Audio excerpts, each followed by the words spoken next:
Bonjour chers frères et sœurs, je vous salue vous qui aimez l'histoire. Je voudrais, après avoir parlé de ce qui va être appelé la Côte d'Ivoire, qui au départ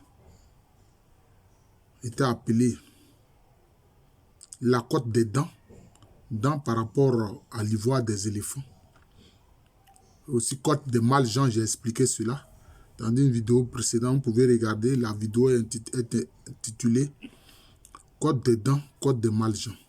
Je voudrais maintenant parler de la Côte de l'Or, de ce que les Européens, les compagnies marchandes européennes ont appelé Côte de l'Or, Gold Coast, qui part, disons, de la région à l'ouest, pardon, la région à l'est d'Assini, jusqu'aux encablures de la zone d'Accra. Accra, l'actuelle capitale de la République du Ghana. Toute cette côte-là, ils l'ont appelée la Côte de l'Or. Mais c'est eux qui ont appelé ça ainsi. Ces Européens-là. Avec les nombreuses compagnies liées justement aux différents pays qui venaient faire le commerce sur cette côte-là. Compagnie britannique qui était au départ même une compagnie de marchands libres, indépendants. Après, ensuite, ils vont bénéficier de la tutelle de l'État anglais. Compagnie danoise, compagnie suédoise, compagnie brandebourgeoise, compagnie hollandaise, compagnie française, espagnole, portugaise, etc. Mais la côte même en tant que telle, c'est vrai, dans quelques-uns des royaumes qui étaient sur la côte, on trouvait de l'or. Mais les royaumes qui sont sur le littoral n'étaient pas les royaumes qui étaient les grands producteurs de l'or. C'est ça le problème. Les royaumes comme le royaume Nzema, le royaume Ahanta, les différentes chefferies Fanti, notamment Eguafo, qu'on appelle aussi Komenda, le royaume d'Assebou, le royaume Efutu, et puis les royaumes Fanti, Enya Dankira, Enyamam Dankira, des royaumes Fanti sur la côte, Mankesem, etc. Ce n'étaient pas des royaumes grands producteurs de l'or. Le royaume Akwamou, le royaume Agona n'étaient pas des royaumes grands producteurs de l'or. Les royaumes grands producteurs de l'or étaient à l'intérieur des terres. Mais pourtant, les Européens ont appelé la côte là, la côte de l'or. Les grands royaumes producteurs de l'or étaient à l'intérieur. Tout comme le royaume Ebrosa ou Aouin, les royaumes Wassa, c'est-à-dire Wassa, Féacé, mais au départ, il y avait un seul royaume Wassa, qui ensuite s'est scindé en deux, royaume Wassa Féacé, royaume Wassa Amanvi, ou Amanfi. Ensuite, le Dankira, l'Ashanti, les différentes chefferies de la zone de la Dansée qui est au sud du noyau où l'Ashanti s'est formé, le royaume Hachim, ou plutôt les royaumes Hachim, notamment Hachim Abouakwa, Hachim Kotokou, Hachim Bosomé. Ensuite, les chefferies dans le Kwaou jusqu'à ce que le Kwaou devienne un État unitaire, etc. Les royaumes Sahie, Sahie, Yuaso, Sahie Bakwai, Sahie en Yuaso, et puis les royaumes qui étaient un peu plus à l'intérieur, notamment le royaume Bono, de Bonomanso, le royaume de Wanchi, le royaume de Anin Soko, tous ces royaumes. Donc c'est de l'intérieur que l'or venait. C'est de l'intérieur que l'or venait. Mais pourquoi est-ce que les Européens, les compagnies européennes ont parlé de Côte de l'Or? Mais parce que pour eux, ils croyaient être dans un commerce de troc. Puisque aux marchandises qu'ils proposaient, ils recevaient de la poudre d'or. Quand ils proposaient leurs marchandises, il y avait différentes marchandises hein, selon les périodes depuis le 15e siècle. Bon, il y avait différentes marchandises qu'ils ont demandées. Ils ont demandé différentes marchandises. Mais à un moment donné, hein, les populations africaines de cette côte-là et des populations qui venaient de l'intérieur leur proposaient de la poudre d'or. Eux, ils croyaient être dans un commerce de troc. Parce que par rapport à leurs marchandises, ils recevaient de la part des Africains de la poudre d'or. Ce qu'ils ne savaient pas, les pauvres, c'est qu'il s'agissait d'un commerce monétaire. C'était un commerce monétaire.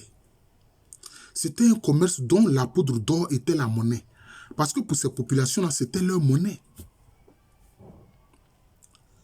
Hein? Les grandes quantités d'or étaient évaluées en pérédouan. Vous voyez? En pérédouan. Ou aussi, bon, ça, en pérédouan, ça c'est pour surtout les Kwifo, mais pour ceux qui sont, par exemple, les langues Tano, c'est-à-dire les Agnis, les Baoul, etc., pour eux, c'était bas. C'était bas. L'unité, c'était bas. Il y avait aussi une autre unité qu'on appelait Taku.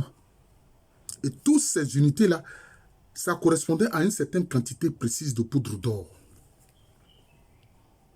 D'ailleurs, les Européens n'ont jamais compris le système de fonctionnement hein, de ce commerce monétaire avec l'utilisation de la poudre d'or. Donc, ils étaient obligés de faire appel à des courtiers africains pour les aider à faire du commerce, ce commerce-là avec les marchands africains. Vous voyez? Parce qu'ils ne comprenaient rien. Hein? Et c'est ça que certains auteurs, par erreur, ont appelé les poids à camp pesés de l'or.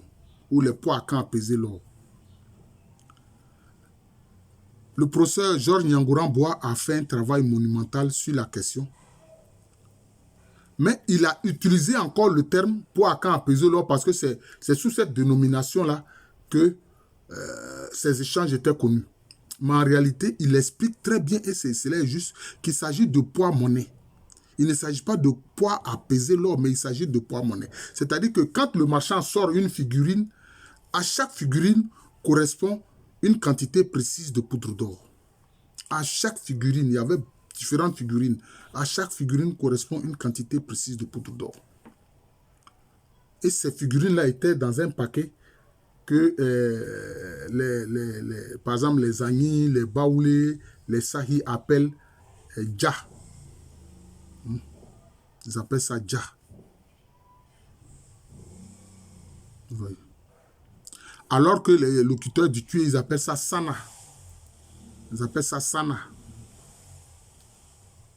Vous voyez. Donc, le paquet de Dja, il y avait les figurines et puis il y avait, comment on appelle cela, la poudre d'or là-dedans. C'est comme ça.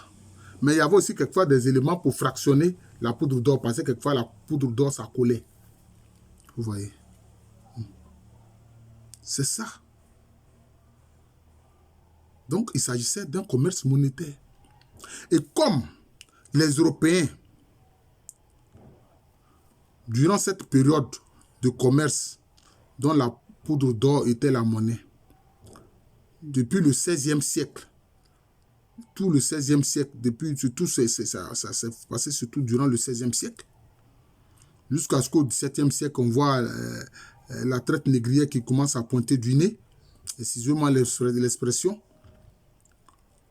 puisque les Européens, eux, ils étaient sur la côte, ils avaient des comptoirs et puis ils avaient des forts. D'ailleurs, eux-mêmes, ils n'étaient pas pour la liberté du commerce parce qu'ils se faisaient la guerre entre eux. Voilà. Ces compagnies européennes-là se faisaient la guerre. Donc, les marchands venant d'un peu partout, aussi bien ceux qui sont à l'intérieur, etc., que ceux qui sont sur la côte, venaient donc près des forts, pour ne pas dire dans les forts, pour échanger avec les Européens. Et ils proposaient simplement leur monnaie. qui est la poudre d'or. Comment on appelle la poudre d'or? On appelle la poudre d'or Sika. On appelle la poudre d'or Sika. Le nom de l'or, c'est Sika. Mais aujourd'hui, qu'est-ce qu'on fait?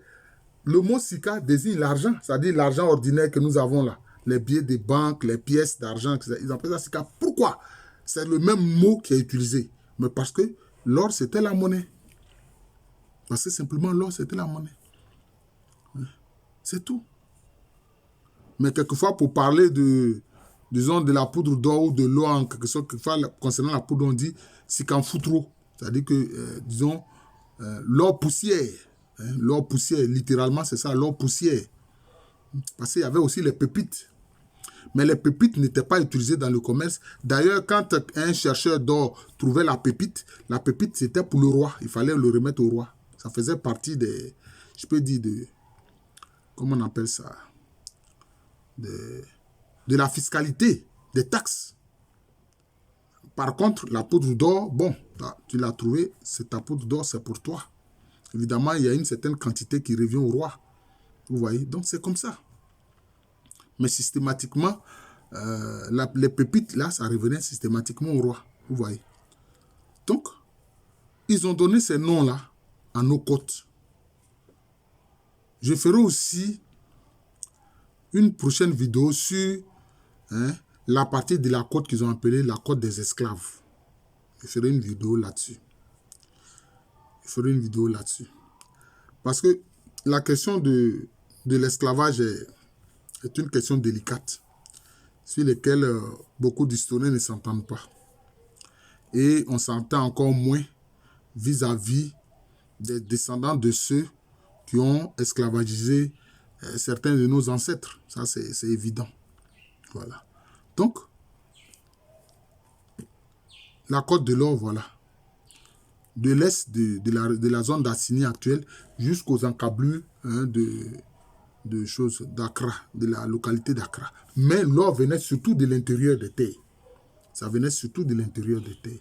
C'était surtout les royaumes qui étaient à l'intérieur des terres qui étaient des grands producteurs.